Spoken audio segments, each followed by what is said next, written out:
Hello, hello, hello, hello, hello, hello, hello, hello, hello, hello. How's everybody doing today? My name is Chaz Neal, aka the Urban Conservative. You are tuned in to the Urban Conservative, brought to you by the Leon Black Independent Media Network. We are all about transparency, uh, truth on the streets, honesty, integrity. Um, we're with all of that. And I know people are like, man, what the hell they about to talk about today? Because this looks pretty serious. The topic of conversation. So I personally wanted to show people and to teach people of how do we fight police brutality? Is it, going out into the streets and marching? Is it rallying? What actually are we missing on the fight when it comes to police brutality? What are we missing? And that's what I want to talk about today. So I'm going to get into this video um, right here, and I want people to watch it. So what we're talking about today is why, when persecuting police, it takes longer than for when they persecute civilians. And we're going to talk about the reasonings behind this, because there is, and I don't think people fully understand um, the reasons behind policing, and what they're allowed to do and what they're not allowed to do. And I think once we know our rights, we can fight better. So I'm going to play this and stop it every probably couple of minutes just to talk about certain things that go on in the video. So I hope you guys enjoy.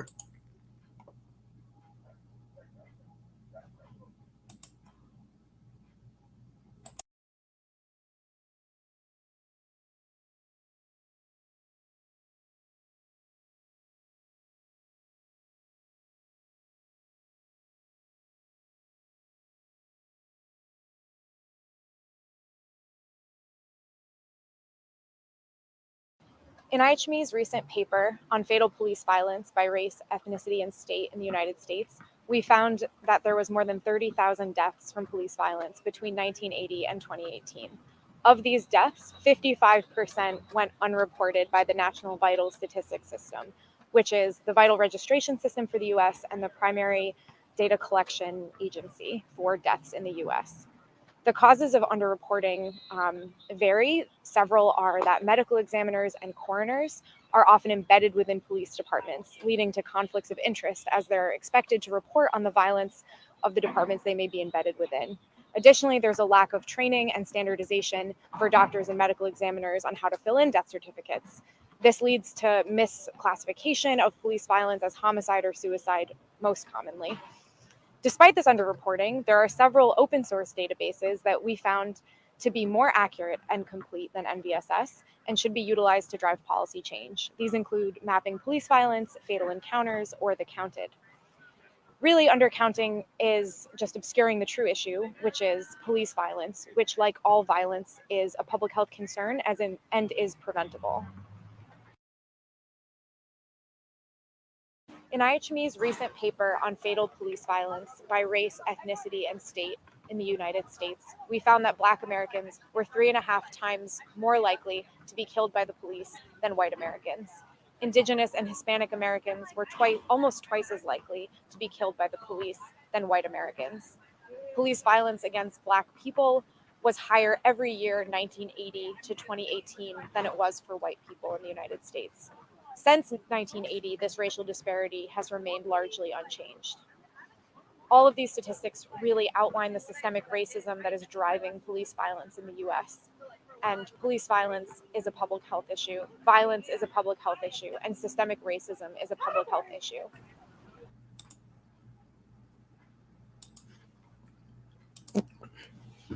She brings up very good points, and we've seen all those resolutions proclaiming racism public health crisis, but we never did really do anything for combating systemic racism when it comes to Black people, because I think that's what we, and I'm glad they pointed this out, because, you know, as somebody that has written a resolution, you know, proclaiming racism a public health crisis, I totally understand what she's saying, because when it came to these resolutions, there was really no teeth in these resolutions. There wasn't um no concrete solution, if that makes sense. There wasn't no, you know, we said, oh, racism this, racism that, but what did we really mean with that? You know what I'm saying? Like, that's what I want people to understand, is what did we really get with proclaiming racism a public health crisis, when we really should have proclaimed it a systemic health crisis? Because that's what it is. Systemic racism is a public health crisis. Not that racism is a public health crisis, but that systemic racism is a public health crisis, for the simple fact of systemic is what keeps us fucked up in the hospitals, what keeps us fucked up in the judicial system. And it's not just because when you're just talking about racism, we're talking about structural systems, systemically racist. We're not talking about anything other than racism when it comes to Black and browns, because we're treated differently when we're seen at the hands of the police, and that is shown daily. That is shown daily. So let's get back into the video, but that is just something that I really wanted to talk about. And what you're seeing on the screen is Mapping Violence USA.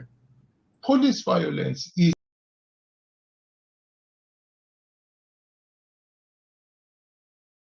publish this estimation every year, same as cirrhosis, same as lung cancer, same as homicide.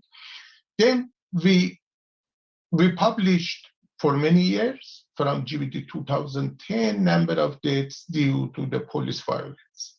In the process of the calculation, we come up to this understanding that our estimation for the police violence is not correct and is not compatible with the other sources. Then we try to find, and we come up to this result that, oh, there is a big misclassification in NVSS data, that is National Vital Registration System in US and also in the other country. And we find that not only this is misclassified and underreporting this cause, also it has unequal distribution in the different age, sex, and race. This is our job, to produce number of deaths and burden of disease and injury for the different causes every year. And we come up to this item that we have some inconsistency between everything that we have in the data and everything that happened in the reality, and we published. Police violence is high in the US. If we compare, this is outside of this paper, but if we compare that, what is the level of police violence in US, in the high-income country is 5 times higher than any other high-income country. We are in the process to finalize a paper that we want to publish, is about global violence. What is the global violence? We prepared the paper for the 40 years violence that includes suicide, homicide, and conflict, terrorism, and police violence for all the country from 1980 until 2019.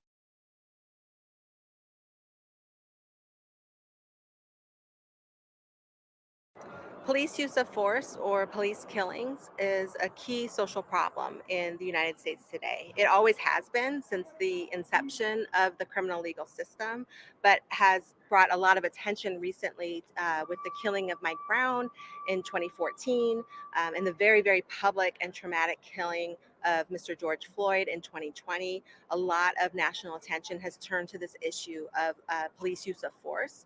A big problem, though, is that we don't have accurate statistics to really measure the extent of this problem.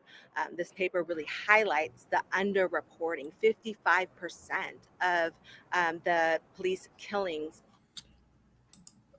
And that's something that we're going to talk about today because, July 31st was only 9 days ago, 8 days ago.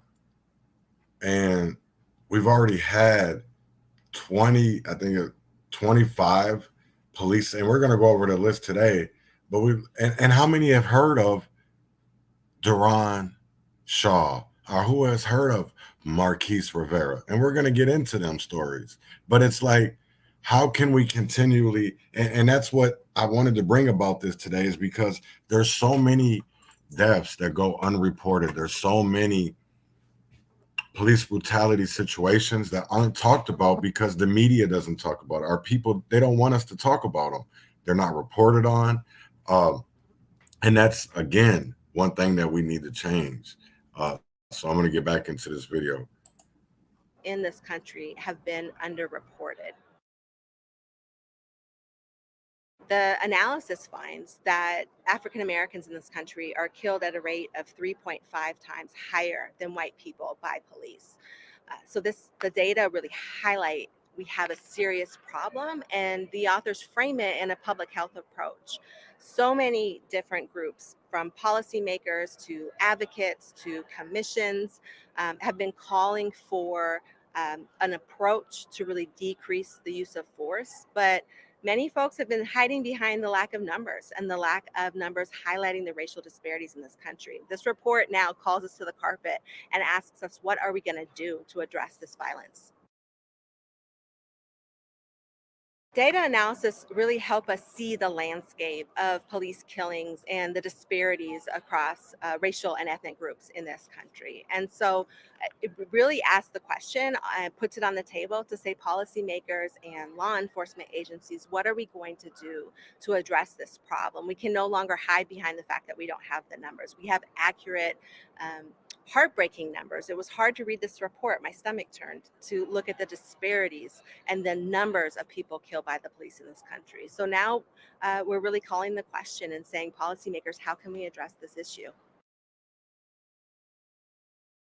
I think that communities of color, or the first reaction may be disgust and hurt, seeing the numbers and the disparities by which African Americans, Native Americans, and Latinx population are disproportionately killed by the police in this country.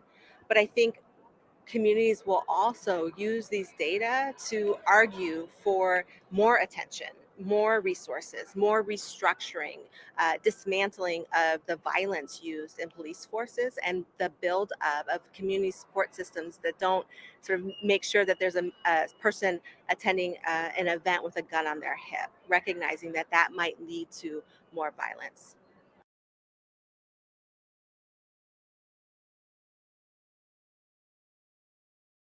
My hope is that this report will move us closer to a place of transparency, where there no longer has to be a systematic review or a report of this nature that comes out having spent hundreds of hours of research and time, but actually it's transparent to all the people of this country.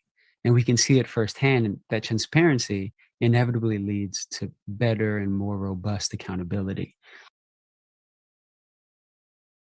We deserve a transparency in the way the coding works, and even the way we code and report fatal police violence interactions.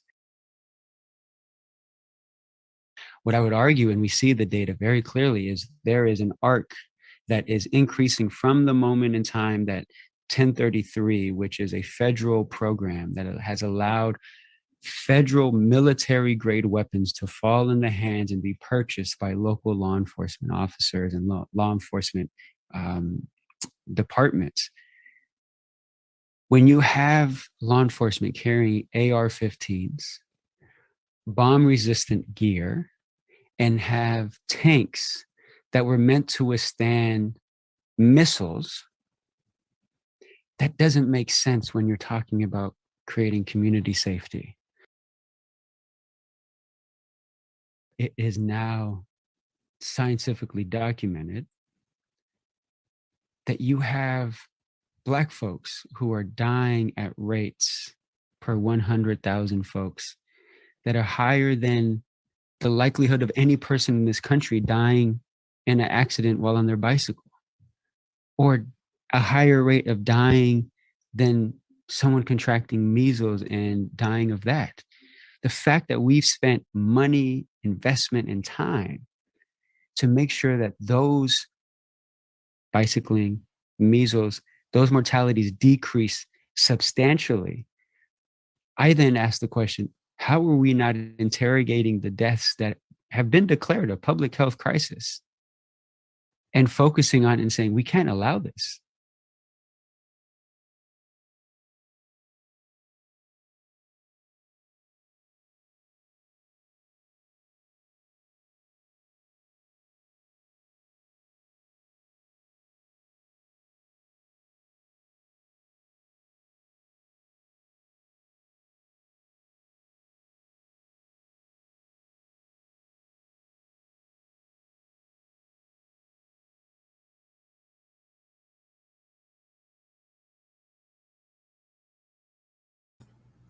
So as you can see, we literally are, what are we doing? What are we doing? That's what I want to know, because I want to show another screen.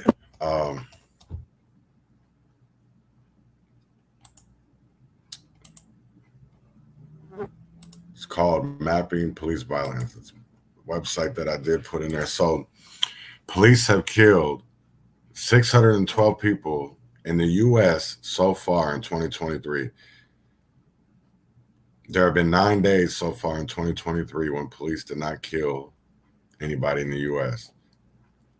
And this only goes up to July, so this is the current, and to June, I think it is, June 30th.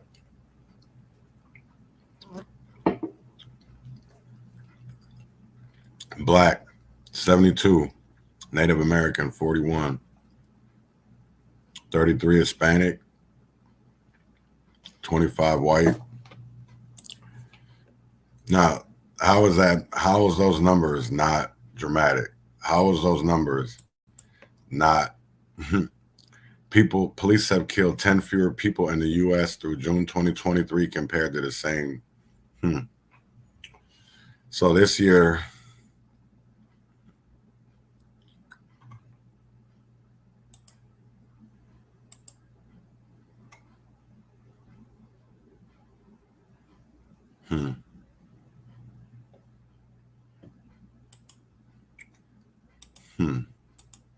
crazy. Look at that. Boom, boom. So look at this. 3. And I don't even know why they say really 9 days without, because when you really break it down, it's way deeper than that. Location in the U.S. So you can go by state.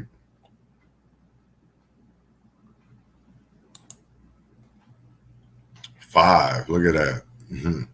Black people are 4 times killed, more likely to be killed by police than white people in Minnesota. There have been 5 days. That's crazy. Police have killed 1 more person in Minnesota through June in 2023 compared to the last year. So where are we going to hit this year?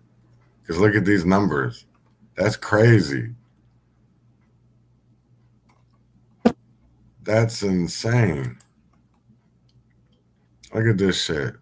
2019.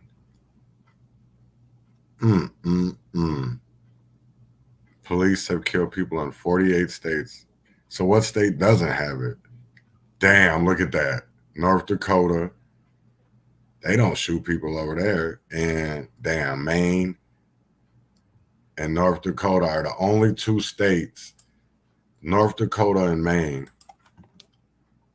That's crazy.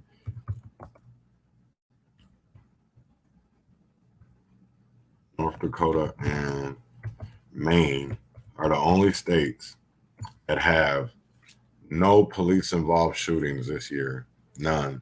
California's got, damn, per 1 million. They average 1 point, damn. It's bad if we live in, damn, 3. Let's see, damn. You know, I guess there's no states really. Minnesota ain't that bad because it's barely one. Damn, 1 person killed per million.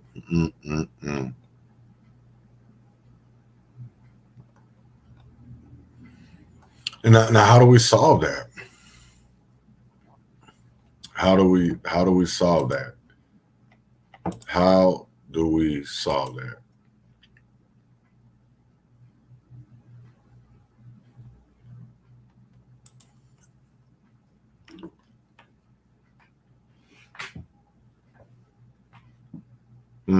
Breaking news: arrest warrants have been issued for 3 men in a massive brawl at Alabama riverfront dock. Oh, we're gonna get into that too. I really don't have the patience to. I mean, I do, but I really don't. To get into that. So, what I am gonna talk about is the 9 policies of policing in America. And it came from Robert Peel, is who this came from. And I want people to remember. So North Dakota and Maine are the only states that do not have police involved shootings this year.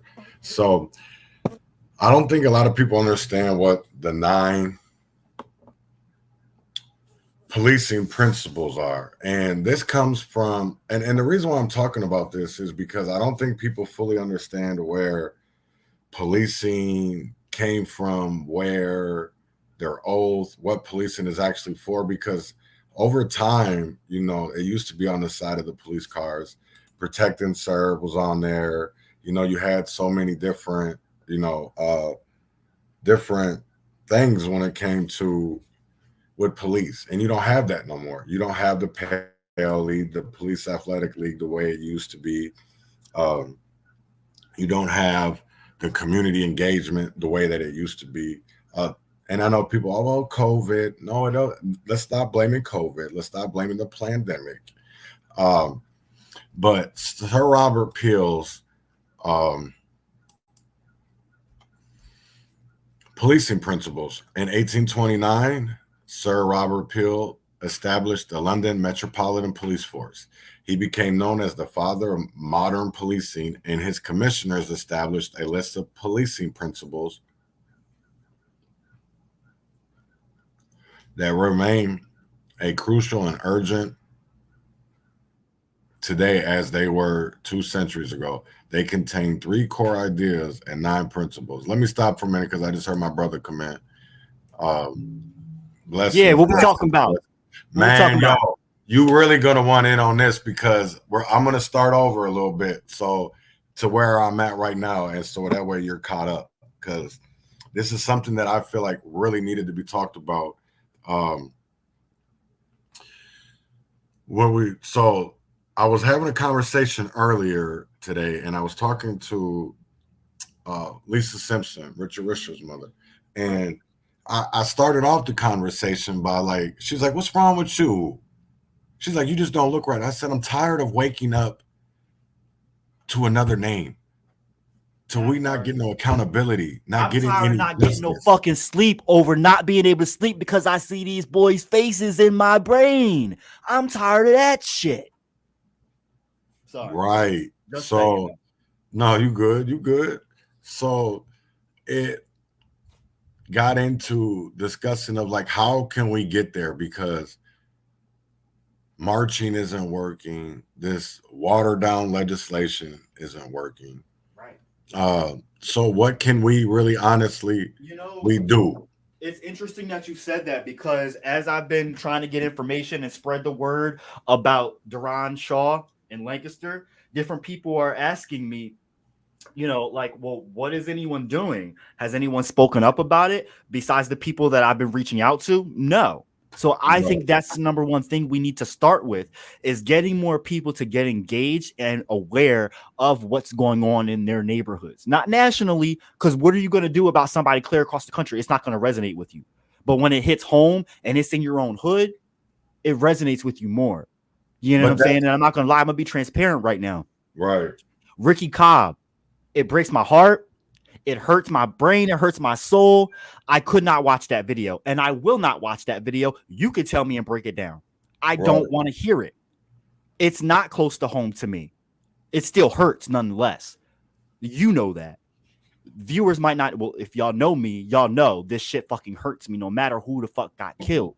But the situation in Lancaster is tearing me apart right now, because that's where my movement is. That's where I got started. Just like you from Minneapolis, you know what I mean? And so I think one of the things we really need to touch on is the close proximity of where it's affecting us, and getting people to get it to resonate with them. Not just, oh, if it happened to you, you'd be down here. I had a conversation with somebody, the person who sent me the information about Duran, right? Yeah. And it's a homegirl of mine that I've been cool with since I came to Lancaster, right? And she's a laughing person. She's a comedian, right? She always makes laughter out of the most cringiest shit, but she a savage ass person. You know what I mean? Like, I fuck with her because she talk heavy, And if she had been involved in act, she would have been a badass motherfucking bitch. I'm telling you, However, this affected her because it's a friend of the family. You know what I'm saying? Like, she knew Duran. And she's also having to console the friends of Duran coming to her crying. You know what I'm saying? So it's starting to hit home for her. And she's regretting the fact that she did not jump in this movement before, because now it's happening to her. It's close to home. And now it resonates with her. And she kind of like showed some remorse about the fact that she wasn't doing what I was doing when Ricardo got smacked. You know what I'm saying? Right. But when you know better, you do better. I'm glad that you here now fighting. Now get other people to get to where you at. Right, exactly. And that's where we need to be. So if you see on the screen, police have killed 13 people in Pennsylvania so far in 2020. What? Yeah. And that's what I got into. I should have probably waited for you so we could, because honestly, the video that I started with was, so there was a report that came out in 2019, and they did data from 1980 to 2020 or 2018. Mm-hmm. And they found over what was it? 3,000 unreported. And I think it actually might have been 30,000.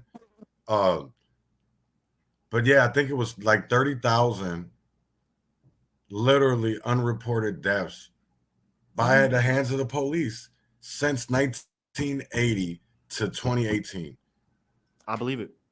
And that's crazy. Hold on, because I just want to make sure. I bet you it's 30,000. Because that's like 40 years. I was really that really fucked me up. Okay, so that I know they use that number, but okay, so more than 55% of the deaths. Hold on. Oh, that I was just on this page. This is the video I just had too. Damn good. Black people are 4.3 times more likely to be killed by police than white people in Pennsylvania. Bro, the shit is crazy. Minnesota's even worse. Oh, I know. Minnesota, actually, by the state, has some of the most starkest inequalities between blacks and whites in the nation. Pennsylvania is not as bad in that sense because we have a larger people of color population than y'all do. Overall, like statewide, a lot of y'all people of color are situated in the Twin Cities region, where we're concentrated all over the state. So it Right. does form, like, y'all have y'all clashes, but our clashes with culture are a little different because they take place everywhere across the state. I don't know Minnesota that well to know if like y'all do too. I assume y'all do, but Minnesota and Pennsylvania have a lot of similarities as well. No, we definitely do. And if you can see that on the screen, Mhm. I don't know if you can. Zoom in a little more. I can see some of it, but more than 55% of deaths Yep, I'm from about to police boost it up. violence in the U.S. from 1980 to 2018. So I'll go. Damn, that's it gets too high. But the part that I want to is right here is over the 40-year study period, 1980 to 2019, Black Americans were estimated to be 3.5 times more likely to die from police violence than white Americans. Mm-hmm. But this is the part that really took me to, is because they compared data from the U.S. National Vital Statistics System to 3 non-governmental open source databases on fatal police violence and found that the NVSS underreported deaths from police violence by 55.5% between 1980 and 2018. Now, this is what me and Lisa was talking about, and this is what made me want to do this, because she made it like a glove, right? You know how a glove has 5 parts, just like our hand? Mm-hmm. So you think about it like this: the thumb is the medical examiner. 2, you got the judges. Mm-hmm. 3, you have police. Mm-hmm. 4, you have the hospitals. 5, you have the district attorneys.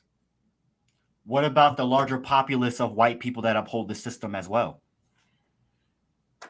I think, okay, so I'm going to how I take this is when you look at the 5 things that I just named. Yeah, I get what you're saying. What controls that? Legislation, government. Because what are hospitals? Nonprofits. Are public, and so they're ran by the government. Mm-hmm. Mm-hmm. You get what I'm saying? So you break it Here down in to America, medical yeah. exam. Because it's not that way everywhere else. Like other places, Other countries are different. Right. But the way, and we tend to think, because the way that our system treats us, that we're the only people and the only place in the world that matters. We're the only place that really exists, and we're the most civilized place. But we forget that our country tells us this. They indoctrinate us to think and feel this way and downplay statistics like these, when in fact, there are so many other less problematic statistics in other quote unquote civilized countries. Excuse me. Let me stop saying, because I don't like saying civilized or uncivilized. It is global north and global south. So we need to get used to saying that. This is one of the reasons why I really wanted to talk about this and what policing is and what are police supposed to be for, because everybody talks, they got this oath, they have this, they got that, they got this, but damn, it's like they really don't do nothing. So I want to bring up something it's the policing principles, and that it goes back to 1829, and something that is, how they got rid of serve and protect and serve, and to maintain at all times a relationship with the public that gives reality to the historic tradition that police are the public and that public are the police. The police being only members of the public who are paid to give full-time attention to duties which incumbent to every citizen in the interest of community welfare and existence. What are you saying? Hold on.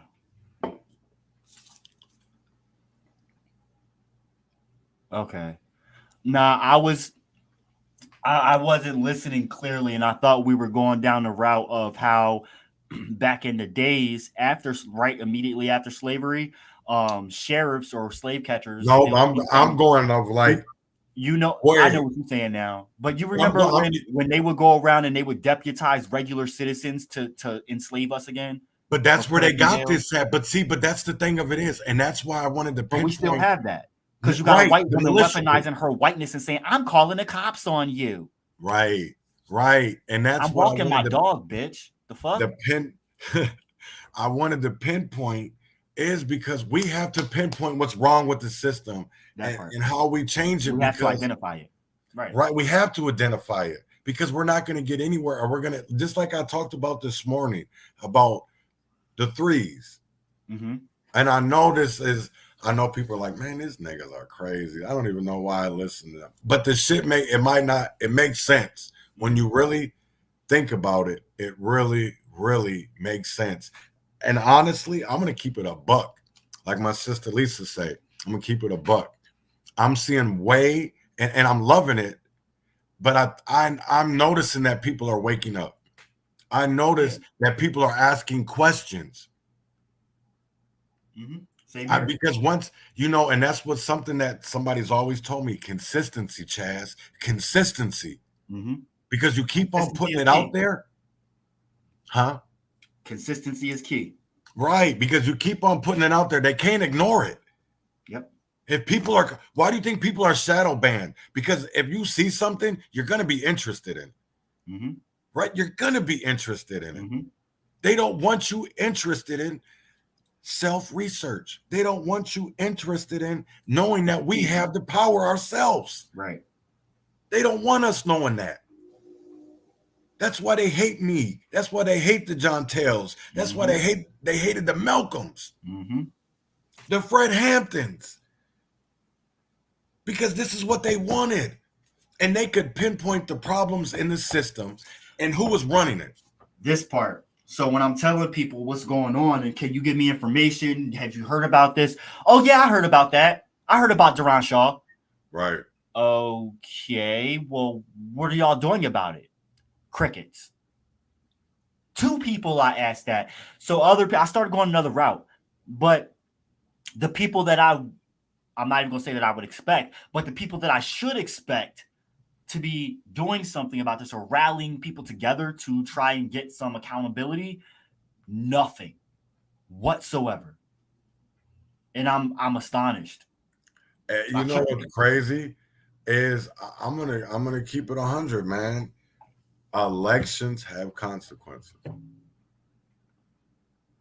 Who we follow, who we uplift, has consequences. And I'm going to keep that 100 because we got behind, and not everybody, but a lot of people, instead of getting behind impacted families, we got them behind activists, right. And orgs. Right, and orgs. Instead of being behind the people that we honestly got off the couch and said we wanted to make a difference for, we forgot about them. I'm going to keep it a fucking 100 because every time I see an activist get up there, it ain't got to do with the impacted family. Them niggas are so egotistical at this point. Yep. They just want to get on the mic and scream and shout. So they can right. It ain't even about how we get change, because if they were really literally trying to help us get change, we don't need to get on the mic to erect change. Right. How do we build get there? Actual communication with people and education and informing them, and the people that soak it in, we're going to have dialogue with them. That's how we make a change over here. Right. And you know what's crazy is you educate. Right. You educate, because I see all of these people out here, and I'm going to say it because I'm sure it's everywhere. It's the same everywhere, right? When the police kill somebody, the state legislators, the city council members, the governors, the U.S. Congress people, they always want to say thoughts and prayers. But you know what they never want to fucking do? They never really actually want to prevent it.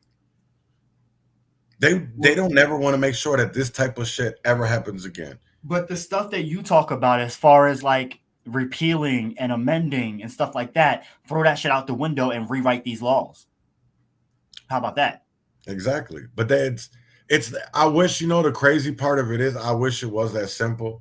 I know. Because that's the one thing that I've realized over time is that this shit isn't as easy and as simple as it sounds, and especially when you got a city that's like 300 years old. Right. And that's the whole thing of it is when we look at this legislation, right? That's why we're having to add amendments. Why are we keep on adding amendments and we can just literally just start all over? Mm-hmm. Other places have. Right. This shit's not working anymore. We're We're too right. And honestly, but that's because I felt like it was designed It to never go that worked way. for us. Right. Right. It's worked. The system has worked to keep itself running. Yep. You know what I'm saying? And to keep making sure that it has free slavery, free labor. But the thing is, the system is on its way out too. Like, we're coming into the new era where China, Russia, Brazil, South Africa, the rest of the world, non-European countries, the rest of the world said, we're not playing by white domination rules anymore. Everything's going to be equal. And that's the kind of world that we're being ushered into. And America is getting dragged into it, kicking and screaming, because we want domination. But guess what? It's not going to happen anymore. Globalism is becoming the more common thing as far as like trading between one another. But we're going to see what I think is going to be the battle of the brown countries and the European countries. You make a very good point. Because look at what Africa is standing up to France about. They're not paying that stipend anymore. Ever since, okay. Wait, hold on. Because you're about to talk about something that I can guarantee it. 90% of the people that are listening don't have the fucking slightest idea what you're talking about. So I'm literally just going to say this. France, when independence came in Africa and all these African countries were supposedly granted independence, they fought for their independence, first of all. But France gave them, and this applies to Haiti too. It's why Haiti is also the poorest nation in the Western Hemisphere. Because all of these former French colonies, still to this day, have to pay France so that they can be independent. Please tell me how that makes sense. It's the same thing that happened in America when enslaved people became quote unquote free. Did they get reparations? No, they were taken from them and given to the slave owners as compensation. That's exactly what has happened with France and the former French colonies in Africa. Yep.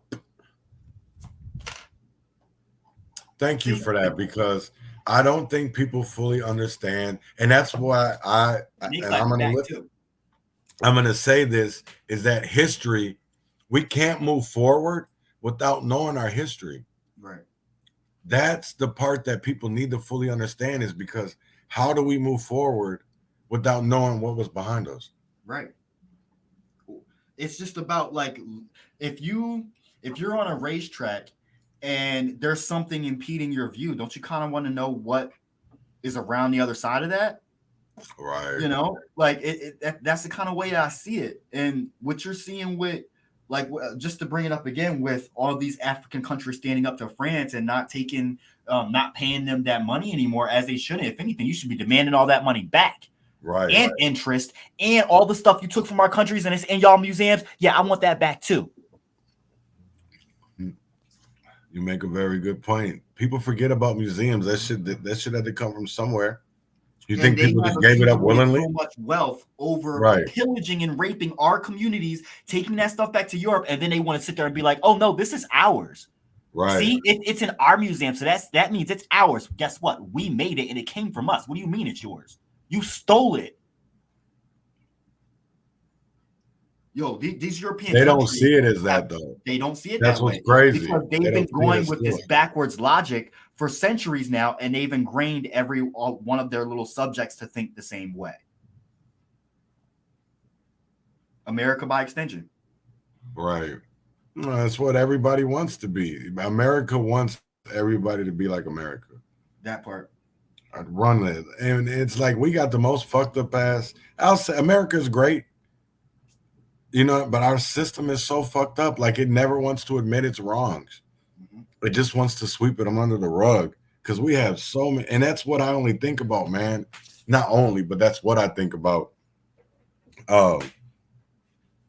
when it comes to the wrongfully convicted, when it comes to, you know, the people that are killed every year at the hands of the police. And then not even just that, but then I think about the gun violence. I think about the overdoses, the homelessness. And I've only really, to be honest, only thought about a lot of this shit, these things, in the last 3 years. And that these things are byproducts. Thank you, man. And that's the They're one thing, simple. because Right. I remember people, when I first got into this, people, oh, stay in your lane. Bitch, it's all the same lane. What the fuck you talking about? It's all the same lane, because it's all at the, It's it's like a interconnected. glove. It's It's that glove. interconnected, and it builds one large Right. braid of the white supremacist system. If one topples, it's going to be a domino effect, but people don't Right. see it that way. You take one part and you work on it and you fix it, other parts are going to start to fall in line if other people are already working on those things themselves too. You know, A lot of people don't have that concept though. I've been doing some research. I've been doing some reading on our Constitution. And I know I sent you something. Oh wait, no, I didn't. Who did I send that to? Was that you? Hold on. I gotta figure out where I got that at right now. Talk for a minute. Well, you know, that's what we have commercials for. All right. Yeah. So we I just forget about that. Yeah, play a commercial, producer. I'm fucking done. I got you, bro. I got you.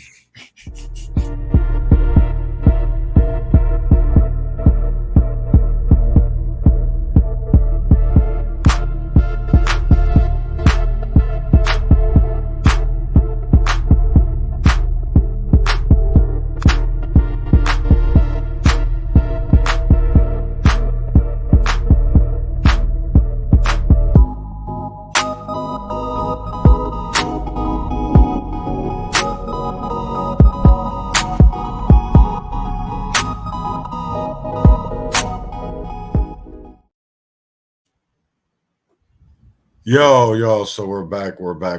I know that comment is going to be way too long for people to read. If you can read it, please do, but I am going to read it to you guys. I feel, and this is just my opinion, this isn't anything that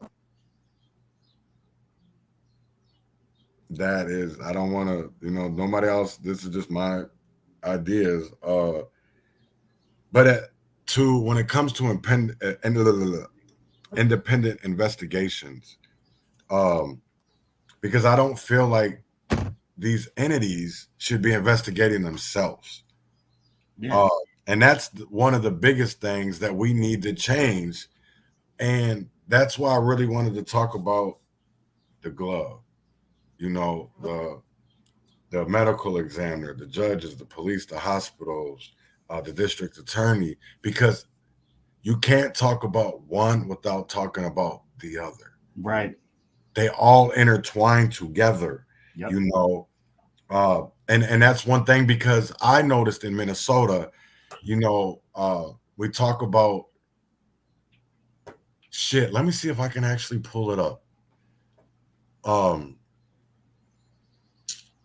I sent you this, didn't I? That's up on the screen. I believe. Yeah. Because you want me to read it off? Yeah, just read it off real quick while I find something. Bet. For all right. Where are you at? Okay. So here we go. Why, when persecuting police, it takes longer than for when they. Why, when prosecuting police, it takes longer than for when they persecute civilians. I believe you're asking about why investigations into police misconduct may take longer than those into allegations against civilians. There can be several reasons for this. One, procedural protections. Many police officers have additional protections through their union contracts and law enforcement officers' Bill of Rights that are not available to the general public. These might include waiting periods before an officer can be interviewed, the right to see all the evidence before making a statement, and so on. These protections can prolong the investigation process, as we all know. 2, internal investigations. Misconduct allegations against police officers are often handled internally by the department's internal affairs division or an external oversight body. These bodies may work at a slower pace due to limited resources or backlog of cases. 3, complexity and sensitivity. Cases involving police officers can be more complex, given the officer's role in enforcing the law and the potential for public scrutiny. There's also often a higher standard of proof needed to substantiate claims of misconduct. 4, political institutional factors. Sometimes there may be a resistance within the institution itself to investigation and penalizing its own members. This can also delay the process. Remember that the length of an investigation can vary widely based on the specific circumstances of each case. All right. I'm about to add something to the screen. All right, here. And I'm about to, so there's a part that I gotta take that off. And then this. Go back to, why isn't it not showing? Oh, because of the brand, that's why. I gotta stop the other one. All right, and it's still not coming up. All right, let's see. There we go. All right. So there's a part that I want to show, and I can't know, is that what is coming up? Okay, there it is. There it is. Okay. So, oh wow, we're still in here though.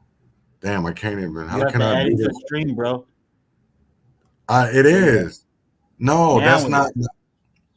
That's not. It's the death certificate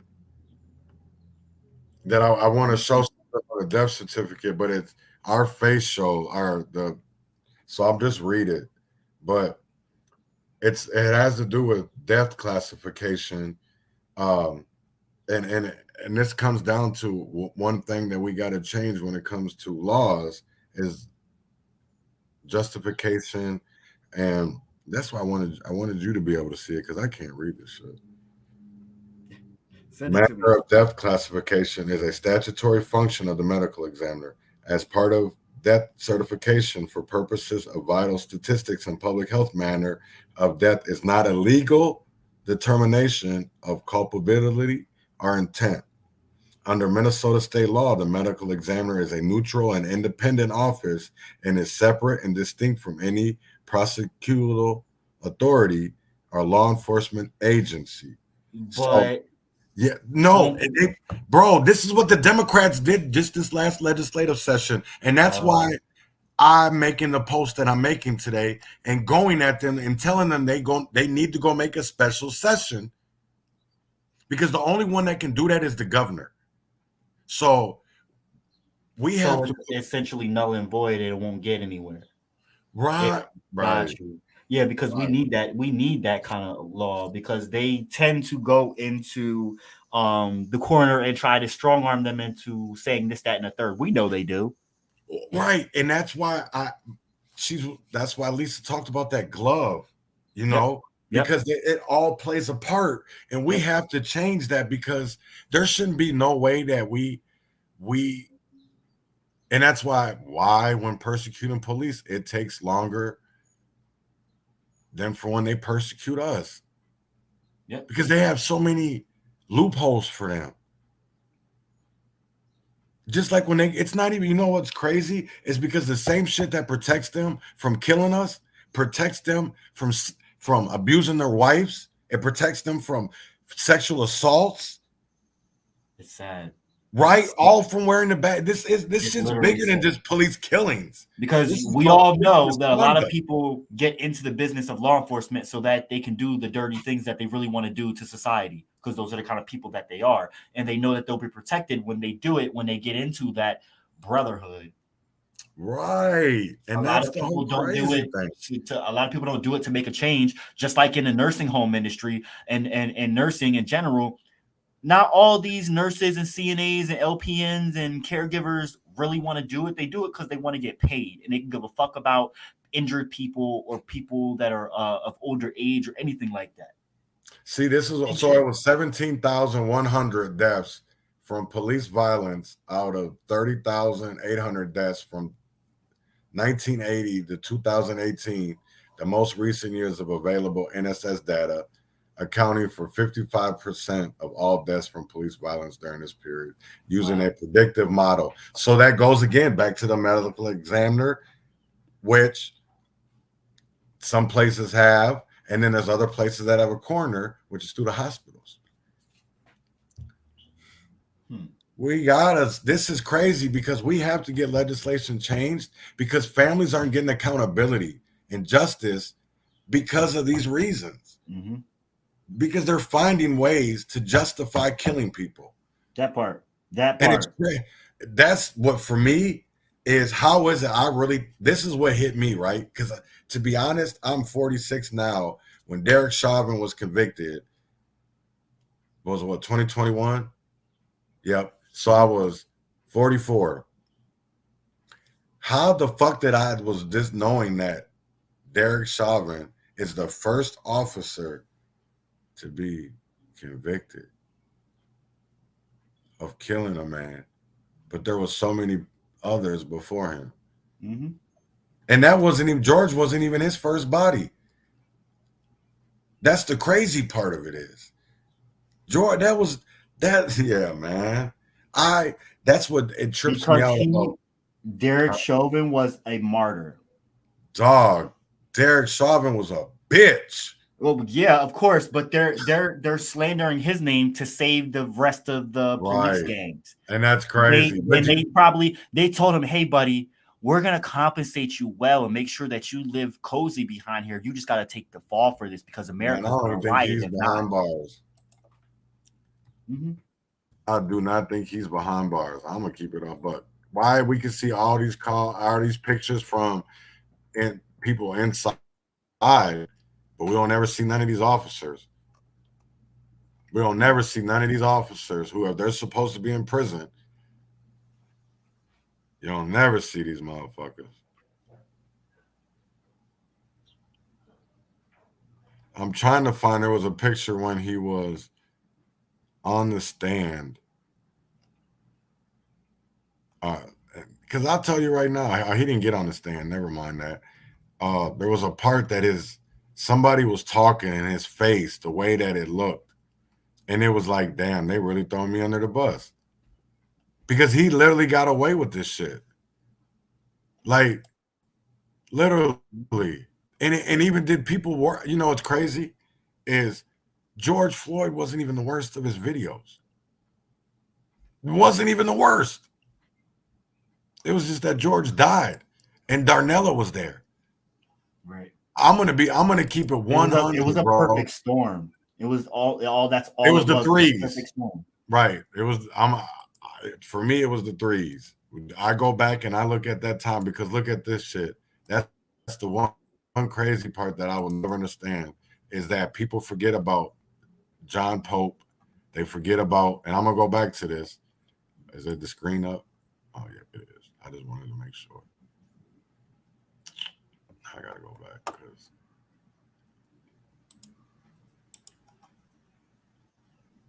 oh shit. No, I'm not on the right one, am I? No. All right, hold on. I shared the wrong one.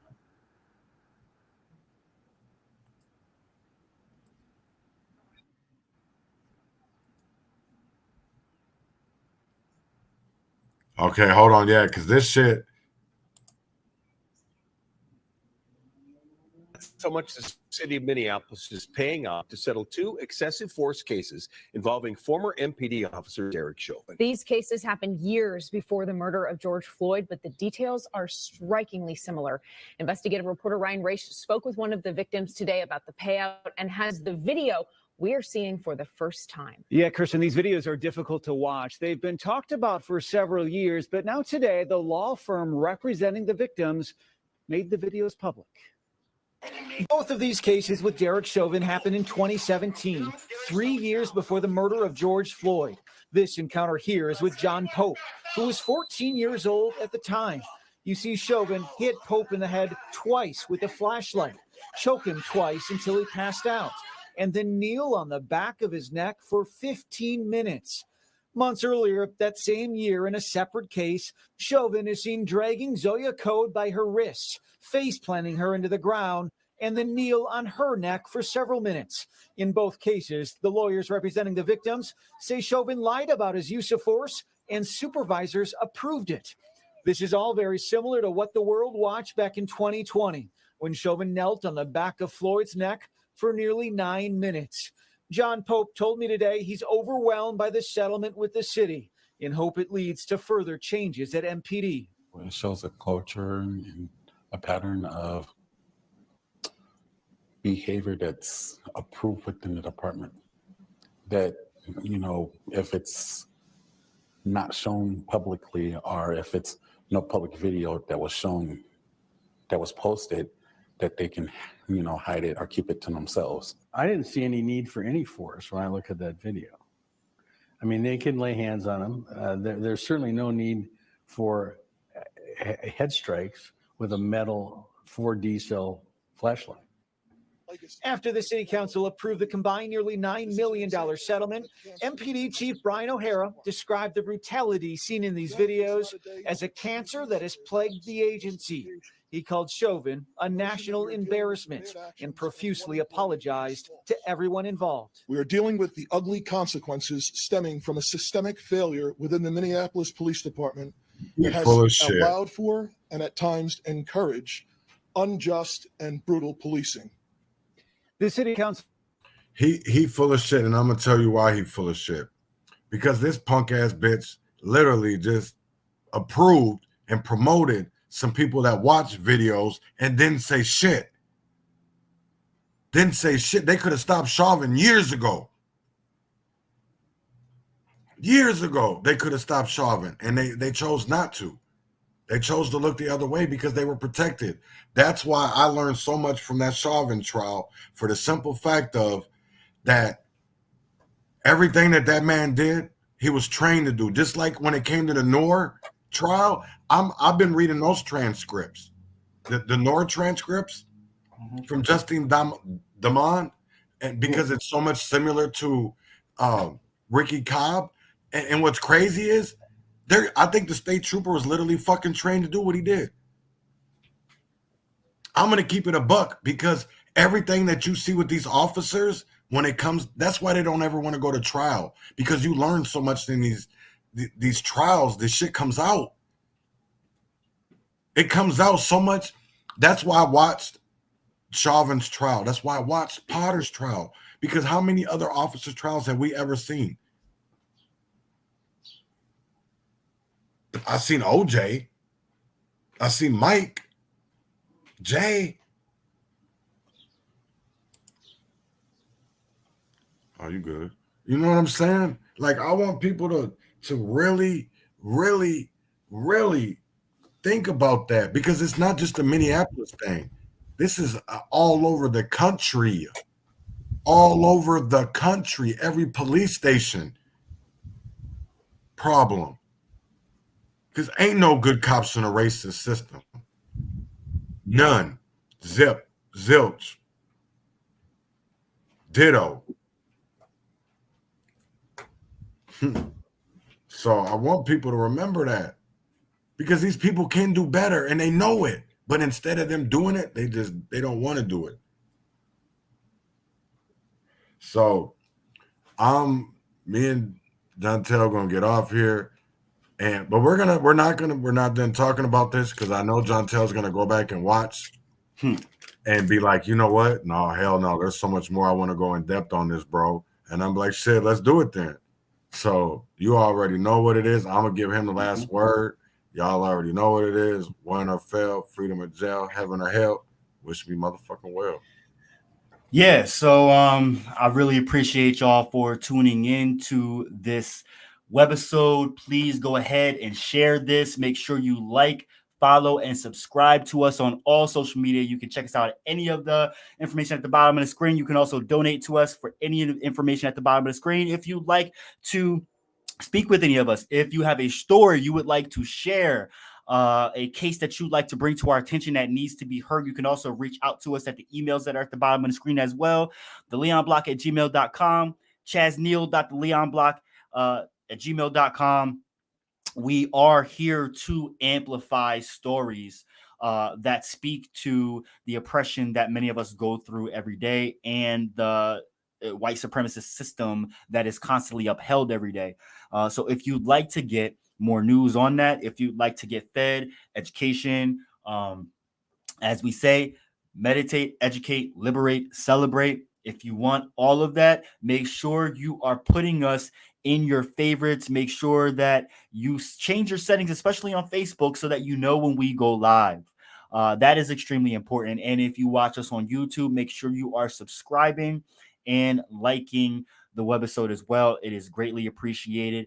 And it all goes a long way into ensuring that we can continue to bring y'all the news that you actually need to hear, not what mainstream media regurgitates and points a narrative to stuff that actually isn't going on. We want to give you the truth. We want to no sugarcoating. We want to give you the real.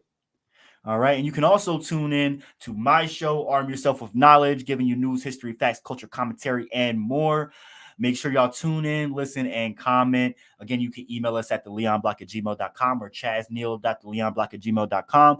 And already, you have just been tuning into The Urban Conservative with the host, Chaz Neil. It's been a pleasure being on here today, my brother. Everyone viewing, again, share this stream and have a great day.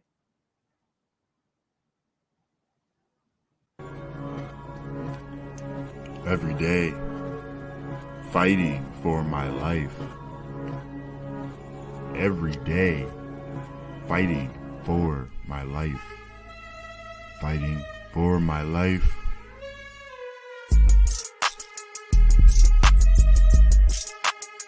Fighting for my bread. Grew from the seed you thought was rot. I think not. Fire bred desire to rise above denial, to rise from former ashes to face new trial or more triumph. I am enough. Trial to triumph.